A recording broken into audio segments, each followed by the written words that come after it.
E aí, Ufulândia?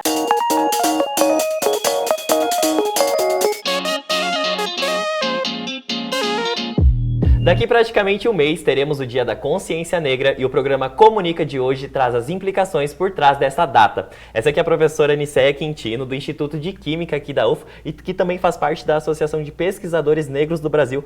Bem-vinda ao programa Comunica, professora. Muito obrigada pelo convite, é um prazer estar aqui com vocês hoje. Professor, eu acho que a gente pode começar o nosso papo aqui explicando um pouco mais sobre a Lei 10.639, né, que foi lançada em 2003. O que ela traz para a gente?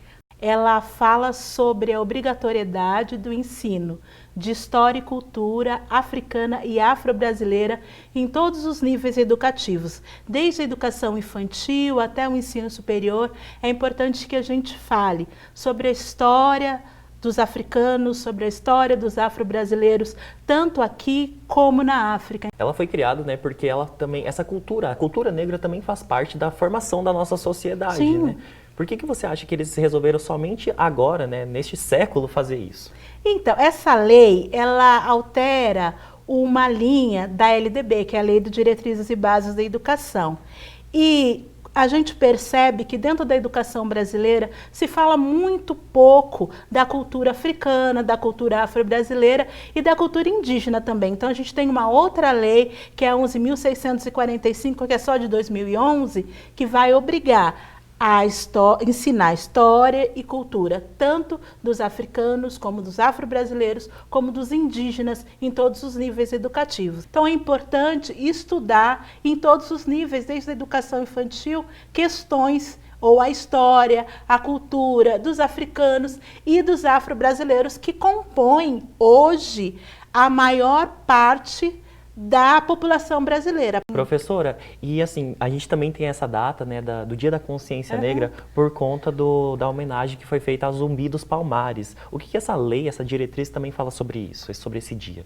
Então, o dia 20 de novembro, o movimento negro lutou para que ele se transformasse em um dia para se lembrar quais são as contribuições dos povos africanos e dos afro-brasileiros dentro do nosso país. Então a gente vai perceber que tem contribuição na educação, nas ciências exatas, na engenharia, na cultura brasileira em geral, quando você pensa na comida, na música, na linguagem. Então é importante a gente pensar e formular um dia específico para que toda a sociedade brasileira pare para perceber que, por muitas vezes, a gente deixa essa matriz, né, de lado. Ótimo, professora. E olha só, o NEAB é o Núcleo de Estudos Afro-Brasileiros, foi criado em 2006 com foco de ensino, pesquisa e extensão nas áreas dos estudos afro-brasileiros aqui na nossa universidade. E agora você confere a visita que a gente fez lá no NEAB.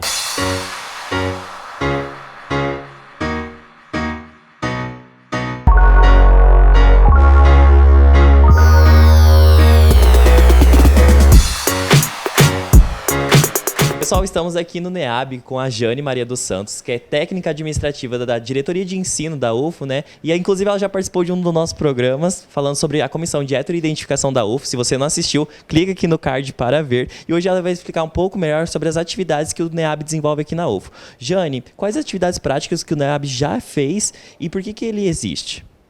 Bem, o NEAB ele é fruto da Lei 10.639 de 2003, né, sobre a obrigatoriedade dos estudos da África, estudos afro-brasileiros. E é o espaço que a gente tem dentro da nossa instituição para discutir, para conhecer, para aprofundar na educação para as relações étnico-raciais, tanto no âmbito do ensino, da pesquisa, quanto da extensão. Então vocês desenvolvem atividades tanto em todas essas áreas? Como que elas funcionam?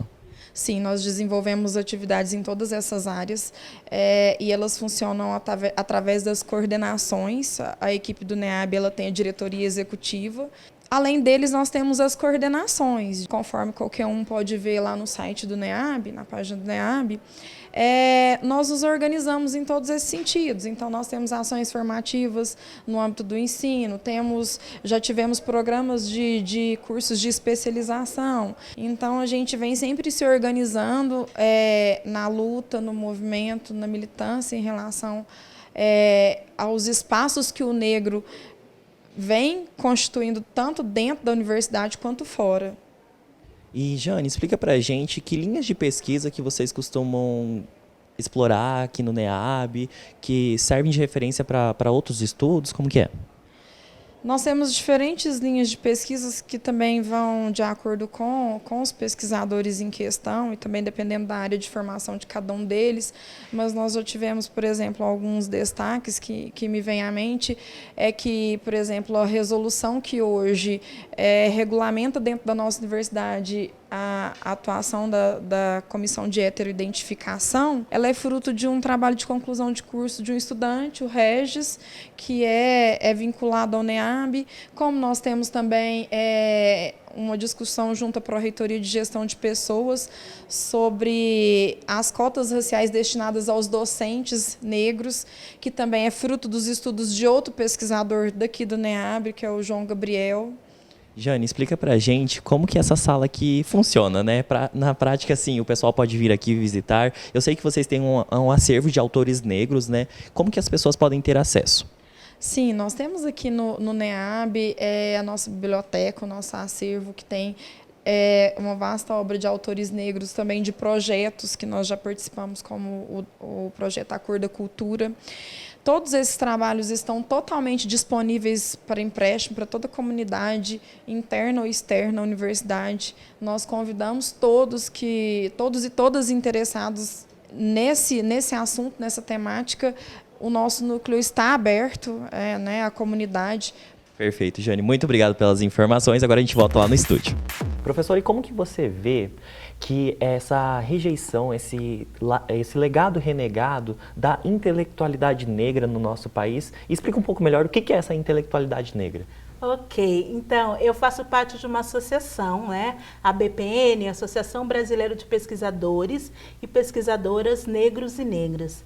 Nós temos no Brasil vários pesquisadores, vários cientistas, vários intelectuais que produzem conhecimento em diversas áreas. Só que esses pesquisadores, esses intelectuais, não são tão lidos, não são tão citados e não são tão estudados como outros intelectuais que sejam brancos dentro do Brasil ou intelectuais estrangeiros. Nós nos acostumamos a ler outros referenciais, que são referenciais externos, e a entender ou a decodificar o mundo a partir deles. Então, a ABPN traz um painel de intelectuais negros e negras para que estes sejam entendidos como potenciais para a leitura do mundo que a gente tem atualmente. Professor, e como que então você acha que a gente pode mudar esse cenário, fazer acontecer essa valorização da intelectualidade negra, inclusive para que esses autores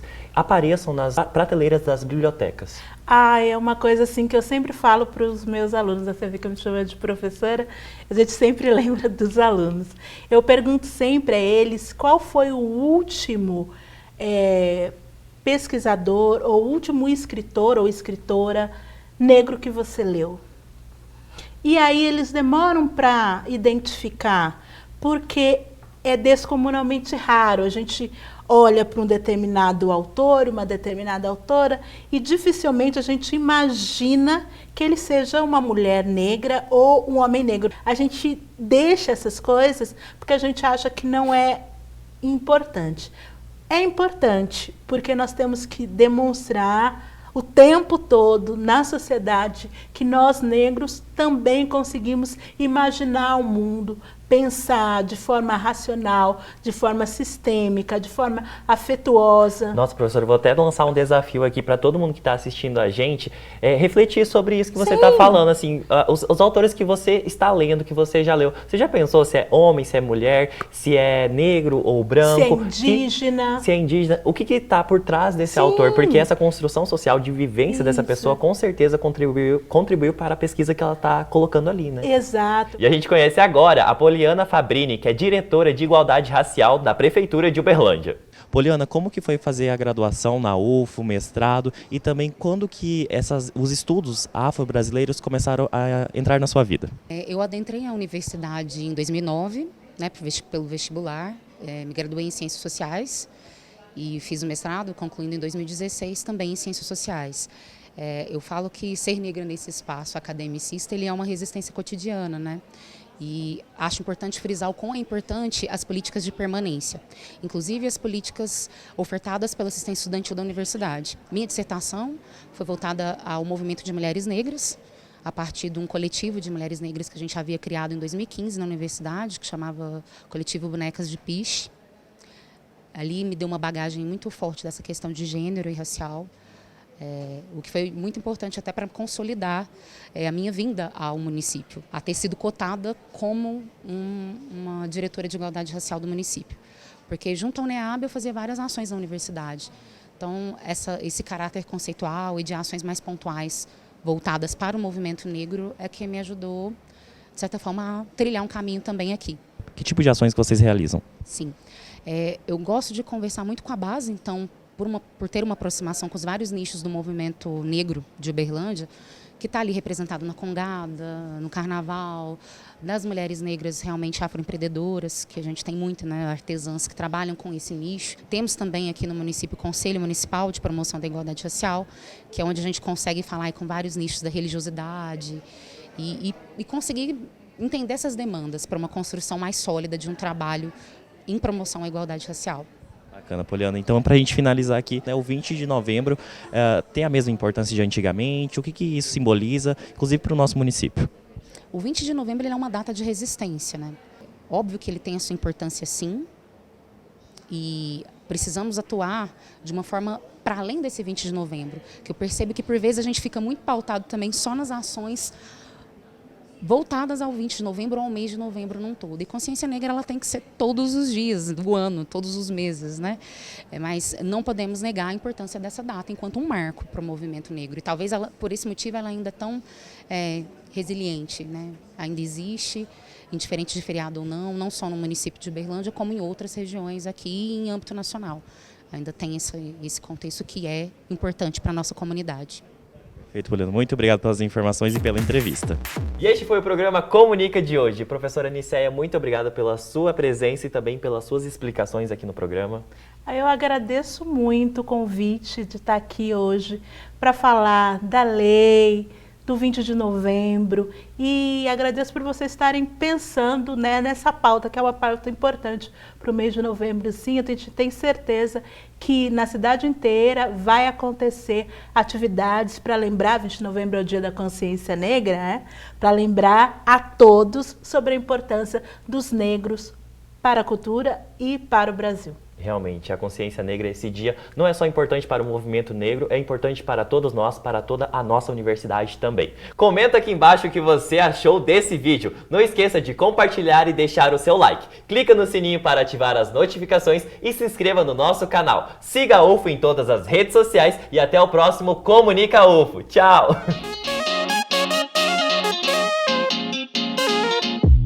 O que vai acontecer nesse encerramento? Como saber?